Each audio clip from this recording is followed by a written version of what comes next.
बहुत सारे विश्वासी बहुत सारी चिंताओं के अंदर से गुजर रहे हैं, बहुत सारी बातों के अंदर से गुजर रहे हैं। किसी को अपने घर की चिंता है, किसी को अपने परिवार की चिंता है, किसी को अपनी शादी की चिंता है, किसी को अपने बिजनेस की चिंता है, किसी को अलग अलग तरह की चिंताओं के अंदर जो विश्वासी लोग हैं वो उलझे हुए हैं। बहुत सारे विश्वासी इसके अंदर इतना ज्यादा उलझ चुके हैं, मैं ये पर बहुत सारे विश्वासी ऐसे भी हैं जो इन चीज़ों के बारे में सोच सोच के, इन चीज़ों के बारे में पूरा ध्यान लगा लगा के देखते रहते हैं, सोचते रहते हैं कि क्या करें, और बहुत ही ज़्यादा डिप्रेशन में चले गए हैं। उनको समझ ही नहीं आ रहा है कैसे निकले इससे बाहर। क्यों? क्योंकि उनको कोई हल नहीं मिल रहा है, वो सिर्फ सोचे जा रहे हैं।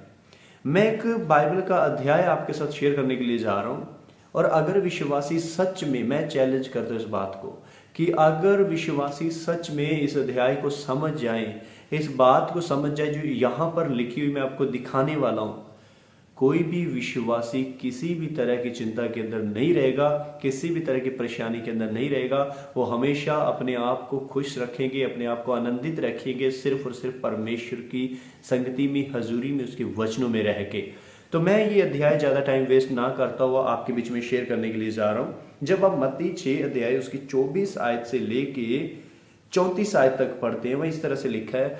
कृपया करके जो अध्याय मैं आपके साथ शेयर करने के लिए जा रहा हूँ, इसे आप भी अपने घर के अंदर पढ़िए और इस वीडियो को पूरा देखें, ताकि जो बात हम इन वचनों में से अभी सीखने के लिए जा रहे हैं वो आपको आशीषित कर सके और आप उसके द्वारा ब्लेसिंग्स को पा सके। कोई मनुष्य दो स्वामियों की सेवा नहीं कर सकता, क्योंकि वह एक से बैर और दूसरे से प्रेम रखेगा, ये एक से मिला रहेगा और दूसरे को तुच्छ जानेगा। तुम परमेश्वर और धन दोनों की सेवा नहीं कर सकते। अब यहाँ पे चाहे कोई विश्वासी है, चाहे कोई पास्टर है, चाहे कोई प्रोफेट है, चाहे कोई भी व्यक्ति धन और परमेश्वर दोनों की सेवा नहीं कर सकता है। उसको एक चीज के साथ प्यार रखना पड़ेगा, चाहे तो वो धन के पीछे दौड़ ले, चाहे वो परमेश्वर के पीछे दौड़ ले। इसलिए मैं तुमसे कहता हूं कि अपने प्राण के लिए यह चिंता न करना कि हम क्या खाएंगे और क्या पिएंगे, और ना अपने शरीर के लिए कि क्या पहनेंगे। क्या प्राण भोजन से और शरीर वस्त्र से बढ़कर नहीं है? आमीन। ये बात आपको कोई पास्टर नहीं बोल रहा है, ये बात आपको कोई प्रोफेट नहीं बोल रहा है, ये बात कोई साधारण विश्वासी नहीं बोल रहा है, ये बात कोई राह चलता हुआ व्यक्ति नहीं बोल रहा है आपको।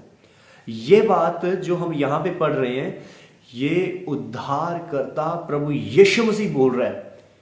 और मेरे अजीजों, अगर आप उसकी बात के ऊपर विश्वास नहीं कर पा रहे हैं, जो यीशु मसीह यहाँ पे खुद बोल रहे हैं कि किसी भी बात की चिंता मत करना, किसी भी बात को लेके परेशान मत होना, अगर आप उस बात को लेके सीरियस नहीं हो रहे हैं, अगर आप उस बात के ऊपर भी विश्वास नहीं कर रहे कि मुझे कौन बोल रहा है, तो मेरे अजीज मैं बता दूं, आपको कोई भी इस चिंता से बाहर नहीं निकाल सकता है, क्योंकि आपको यीशु की बात के ऊपर विश्वास नहीं आ रहा है। वो खुद बोल रहा है कि तुम्हें किसी भी बात की चिंता करने की जरूरत नहीं है।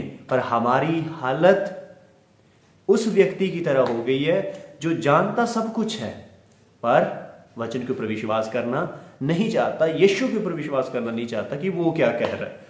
आगे मैं सारे अध्याय को ना पढ़ता हुआ, जब आप अकेले में पढ़ेंगे, अपने परिवार के साथ पढ़ेंगे, आप इसे अच्छे से समझ पाएंगे। मैं आपको एक आखिरी आयत में लेके जाऊंगा, 33 आयत में। इसलिए पहले तुम परमेश्वर के राज्य और उसके धर्म की खोज करो, तो ये सब वस्तुएं तुम्हें मिल जाएंगी। किस बात की चिंता है? किस बात के लिए परेशान हो? घर के लिए, परिवार के लिए, अपने फ्यूचर के लिए, अपने बिजनेस के लिए, किस बात के लिए? Why are you worried? तुम क्यों चिंतित हो? यीशु ने तुम्हें यह बोल दिया, पहले तुम उसके धर्म राज्य की खोज करो, ये सब वस्तुएं तुम्हें मिल जाएंगी। जब तुम्हें सब वस्तुएं मिल जाएंगी, ये वादा वो परमेश्वर कर रहा है, तो क्यों सारी बात उसके ऊपर नहीं छोड़ देते विश्वासियों? Believers, this is for you and you have to be very much careful about this. If you don't trust the word of God, you are not going to see any blessing, any miracle in your life.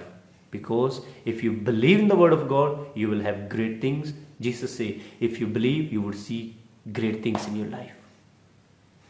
यीशु ये कहते हैं, विश्वास करने वाले के लिए सब कुछ हो सकता है। विश्वास करो। यीशु आपसे बोल रहा है, किसी भी बात को लेकर परेशान मत हो। क्यों चिंता करते हो? क्यों परेशान हो? अरे वो उद्धार करता आपके साथ है। कोई पास्टर आपके साथ खड़ा हो नहीं खड़ा हो कोई फ़र्क नहीं पड़ता, कोई विश्वासी आपके साथ खड़ा हो नहीं खड़ा हो कोई फ़र्क नहीं पड़ता, कोई प्रॉफिट आपके साथ खड़ा हो नहीं खड़ा हो कोई फ़र्क नहीं पड़ता है, कोई आपके रिश्तेदार भाई बहन परिवार वाले कोई खड़ा हो ना खड़ा हो कोई फ़र्क नहीं पड़ता है। जब यीशु ये बोल रहा है किसी भी बात की चिंता मत करो, then why are you worried, मत चिंता करो, वो यीशु अपने वादे को पूरा करने वाला परमेश्वर है। भरोसा करो और उसके वादे को अपनी ज़िंदगी में पूरा होने दो।